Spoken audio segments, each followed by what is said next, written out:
আমার মনে হয় কি ঘাটালের দীর্ঘদিনের লড়াই যারা করেছেন, যারা হয়তো আজকে বেঁচে নেই, তারা হয়তো স্বপ্ন দেখেছিলেন কি কোনো না কোনো দিন এই ঘাটাল মাস্টার প্ল্যানটা হবে। তাদের লড়াই, তাদের প্রার্থনা, তাদের দোয়া আমার কোথাও যেন মনে হচ্ছে কি সত্যি হতে চলেছে। এবং ল্যান্ড কমিটি ফর্ম হয়ে গেছে কি যাদের যাদের ল্যান্ডগুলো আমাদেরকে লাগবে, ঘাটাল মাস্টার প্ল্যানের মধ্যে যেগুলো আওতার মধ্যে পড়ে, বা আমাদের ইঞ্জিনিয়ারগুলো যে সার্ভেগুলো করেছে, তো সব কিছু মিলেমিশে আমরা জানি যারা ঘাটাল মাস্টার প্ল্যানের সঙ্গে যুক্ত আছে এই কাজ কত দ্রুত গতিতে এগোচ্ছে।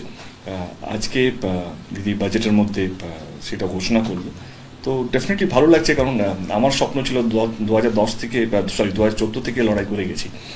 কারণ ঘাটাল লোকসভা কেন্দ্রে একটা সবচেয়ে বড় দাবি ছিল এখানকার বন্যা কিভাবে নিয়ন্ত্রণ করা যায়, এবং তার জন্য একটা প্ল্যান ছিল, তার নাম হচ্ছে ঘাটাল মাস্টার প্ল্যান। এবং 1958 থেকে এই ঘাটাল মাস্টার প্ল্যানের এই যে প্রপোজালটা কখনো এই সরকার কখনো ওই সরকার নানা রকমভাবে কেন্দ্র সরকারের কেন্দ্রতে আটকে ছিল। এবং আমিও অনেকবার চেষ্টা করেছি, পার্লামেন্টে বলেওছি। সেই আক্ষেপটা তো ছিলই, সেজন্য ভেবেছিলাম কি 2024 আর দাঁড়াবো না।